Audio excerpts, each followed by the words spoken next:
Hello guys, welcome or welcome back to my channel Study with Kashvi. Hope you are all doing great. So in this video I'll cover the most important topics from each unit of this code and basically मैंने ये जो सारे आपकी units है total you have 14 units in this subject and मैंने इन्हें divide कर है 2 tiers में जैसे कि आप देख सकते हैं screen पे.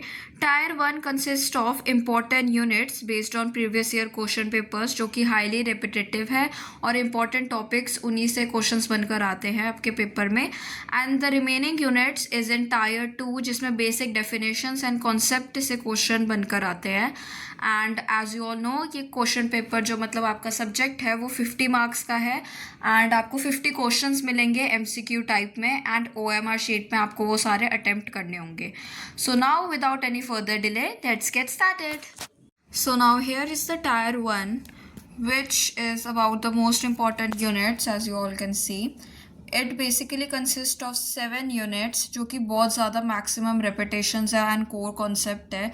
मतलब कि वो ये जो ऐसी units है जिनके अंदर जो topics है उनमें से काफ़ी बार questions बने हुए हैं and previous year question papers में आए हुए हैं. But इसका मतलब ये नहीं कि जो बाकी की remaining units है जो कि मैंने Tier 2 के लिए रखी है वो important नहीं है. They are also important in terms of basic definitions and concept जिसमें से questions आते हैं but उनको अगर आपका लाइक फाउंडेशन क्लियर है तब आप उनको भी इजीली अटेम्प्ट कर सकते हैं. दोनों ही इम्पॉर्टेंट है एंड बेसिकली सारी यूनिट्स आपको रीड एक बार तो करनी है because if you have enough time तो पूरी बुक मतलब सारी यूनिट्स के इम्पॉर्टेंट टॉपिक्स करके ही जाना है बिकॉज यू नेवर नो कि कहाँ से क्वेश्चंस आ जाए. So now here is the unit 8. सबसे पहले हम यूनिट 8 करेंगे, ठीक है. ये स्टडी ऑर्डर है बट आप अपने अकॉर्डिंगली कर सकते हैं बट फिर भी एज इन मेरे हिसाब से हाईएस्ट प्रायोरिटी से हम स्टार्ट करेंगे. तो उसमें आती है यूनिट 8 जो कि है biodiversity and threats and conservation के बारे में जिसमें ज़्यादातर रिपीटेड क्वेश्चन जो ऑलमोस्ट एवरी ईयर पेपर में आया वो है कांग्रेस वीट के बारे में जिसमें बताया गया है कि ऐसी मतलब कौन सा इन्वेसिव स्पीशीज़ है जो कि सीवियर स्किन एलर्जीज करती है ह्यूमंस में, तो वो है कांग्रेस वीट. फिर आ सकता है question in situ and ex situ से जिसमें बेसिकली ये हो सकता है कि आपको क्लासीफाई करना है या फिर आपको सिलेक्ट करना है कि ऑप्शंस में से कौन सा एग्जाम्पल है इन सीटू या फिर एक्स सीटू का, ठीक है. एंड ये specific drivers of extinction like habitat fragmentation ये भी एक टॉपिक इंपॉर्टेंट है.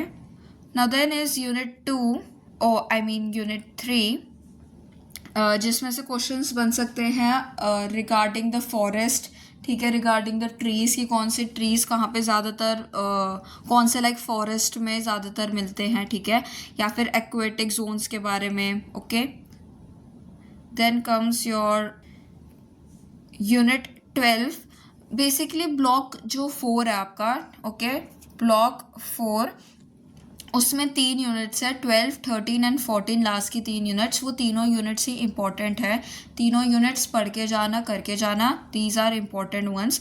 तो पहले हम बात करते हैं यूनिट 12 की एनवायरमेंटल लेजिस्लेशन जिसमें आते हैं कॉन्स्टिट्यूशनल प्रोटेक्शन प्रोविजंस. इससे क्वेश्चन आ सकता है कि बेसिकली अबाउट द प्रोविजंस की मतलब कॉन्स्टिट्यूशन ऑफ इंडिया के अंडर एनवायरमेंटल प्रोटेक्शन के लिए कौन सा प्रोविज़न है, कौन सा एक्ट है. जैसे उसमें उसके लिए 1976 ये रहा 1976 एक्ट, ठीक है. और भी इसमें से टॉपिक्स है जैसे कि NGT.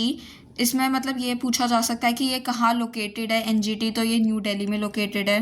Then comes your unit 9 environmental pollution and hazards. इसमें पूछा जा सकता है कि जो सेकेंडरी एयर पॉल्यूटेंट्स होते हैं वो क्या होते हैं, ठीक है, क्या क्लासीफाई करता है उन्हें. तो ऐसे जैसे कि ओजोन भी करता है और एक सल्फर ट्राइऑक्साइड है वो भी करता है. ऐसे कौन से हार्मफुल पॉल्यूटेंट है, मतलब वो किस चीज़ के लिए रिस्पॉन्सिबल है एयर पॉल्यूशन के लिए, ये सब चीज़ें भी पूछी जा सकती है, ठीक है, यूनिट 9 में. ऑल्सो यूनिट 9 में पूछा जा सकता है हिस्टोरिकल डिज़ास्टर्स के बारे में जैसे कि जो भोपाल गैस ट्रेजेडी हुई थी वो कौन सी गैस मतलब कौन सी गैस की लीक की वजह से हुई थी, कॉज कौन सी गैस की वजह से थी. तो उसमें आ सकता है मेथेल एज एन ऑप्शन, ठीक है, क्योंकि MCQ बेस्ड क्वेश्चन है तो 4 ऑप्शन मिलेंगे, 4 में से 1 करेक्ट होंगे. देन 5th स्टडी ऑर्डर हमारा आता है यूनिट 10 वेस्ट मैनेजमेंट, जिसमें स्लज ग्लास कॉम्पोजिशन पूछा जा सकता है कि जो स्लज ग्लास होती है उसमें ज़्यादातर डोमिनेंटली कौन सी गैस ज़्यादा कॉम्पोजिशन में करती है, तो उसमें मीथेन आ गया। ऐसे ये दो भी आ गए कि कौन सी हैज़ार्डियस वेस्ट है, ठीक है। बायोलॉजिकल ट्रीटमेंट्स ऑफ वेस्ट क्या क्या हो सकते हैं इसके बारे में, ठीक है। Unit 10 is also important, that means. So unit 7 is about energy resources, जिसमें पूछा जा सकता है conventional and non conventional energy sources के बारे में, ठीक है। कि कौन सी ऐसी है जो बर्न नहीं करती है फॉसिल फ्यूल्स को, जैसे कि वो है atomic energy, okay. Atomic energy. India's first wave या टाइडल एनर्जी प्रोजेक्ट लोकेशन क्या थी, ये भी पूछा जा सकता है, मतलब पूछा गया भी है प्रीवियस ईयर क्वेश्चन पेपर्स में। और आपकी जो ये प्लेस है, ये प्लेस केरला में है, ठीक है। केरला में, ये जो स्पेसिफिक नाम लिखा हुआ है बट ये लोकेटेड केरला में है, ओके। यूनिट 7 में बायोफ्यूल कन्वर्टर्स के बारे में भी पूछा जा सकता है, okay. Now the last 7th unit, I mean the not 7th unit, 7th study order में जो लास्ट है इंपॉर्टेंट यूनिट, वो है यूनिट 13, जैसे कि मैंने बताया कि 11, 12, 13 ऐसे, ठीक है। तो इसमें पूछा जा सकता है आपसे कि मतलब जो study, scientific study of the cause या फिर जो डिजीज़ क्या कॉल्ड किया जा सकता है, ठीक है। जियोलॉजिकल हाजार्ड, डेमोग्राफिक शिफ्ट्स के बारे में पूछा जा सकता है। So now comes the tyre 2, जिसमें आती है रिमेनिंग यूनिट्स, जिसमें मैंने जैसे कि बताया था कि बेसिक डेफिनेशंस के बारे में है और लो से मीडियम रेपिटेशंस होती है। बट एज आई सेड कि अब ये जो 7 यूनिट्स बची हैं ये मोर अबाउट फाउंडेशनल है और प्रेडिक्टेबल है, ठीक है। इसमें से क्वेश्चंस आए हुए हैं, ऐसा नहीं कि क्वेश्चंस नहीं आए हुए हैं, okay. So now first in this tyre is unit 6 biodiversity, values and services. इसमें पूछा जा सकता है direct and indirect use of values में, जैसे कि एस्थेटिक वैल्यूज होती है, एथिकल वैल्यूज होती है, ठीक है। Mega diversity country status of India, ठीक है, कि नंबर ऑफ हॉटस्पॉट्स क्या है, एंडेमिक फ्लोरा परसेंटेजेस क्या है इंडिया में, ओके। इसमें ये टॉपिक्स आप कवर करेंगे। So now then is unit 5 forest resources. इसमें पूछा जा सकता है ecological and economic percentage of forest cover needed for India, ठीक है, कि मतलब इंडिया में कितने ज़्यादा फॉरेस्ट कवर करते हैं या कवर करने की नीड है, ठीक है, कितने परसेंटेज में। अब एक और टॉपिक इसमें आता है कि कॉजेस, ऊपर जैसे लिखा हुआ था causes and consequences of deforestation, जैसे selective cutting versus clear cutting के बारे में।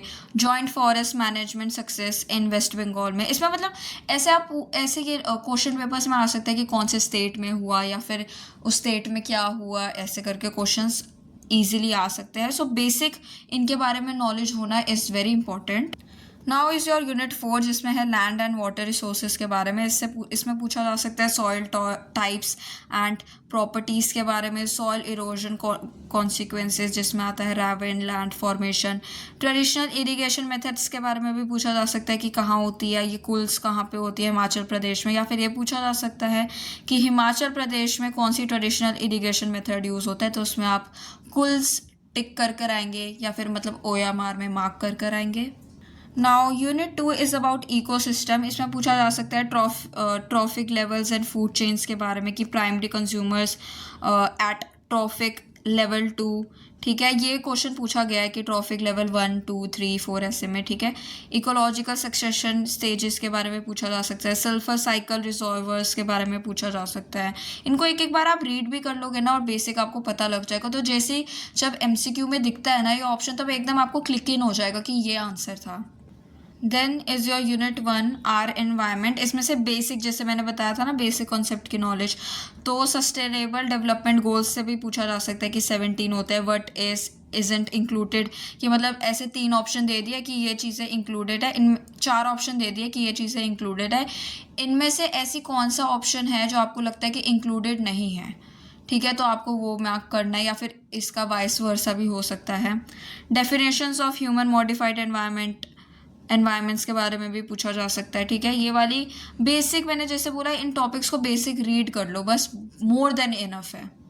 Also about the physical boundaries and the limits of the biosphere, ठीक है। तो अभी तक हमने कवर कर ली है 12 units, not like sequence wise, but वैसे कि ऑर्डर वाइज, कि मतलब कौन से हाईएस्ट प्रायोरिटी से लेके लोएस्ट तक, बट इसका मतलब ये नहीं कि लोएस्ट करके ही मत जाना। अगर टाइम है तो सारी यूनिट से ये टॉपिक्स जो मैंने आपको स्पेसिफाई करा है वो ज़रूर करके जाना। And also if you are liking the video, do like, share and subscribe, ताकि आपके फ्रेंड्स को भी आप लोग शेयर करो, ताकि उन्हें भी बेसिक कॉन्सेप्ट क्लियर हो पाए। एंड ऑल्सो कमेंट अगर आपको इन फ्यूचर या फिर कोई भी रिलेटेड डाउट हो या फिर कोई वीडियो स्पेसिफिक किसी टॉपिक या किसी चीज़ के बारे में चाहिए हो तो okay. So now comes the unit 14 environmental ethics के बारे में, जिसमें पूछा जा सकता है प्रोसीड्यूरल इनइक्विटी के बारे में। There is a difference between inequality and inequity, okay.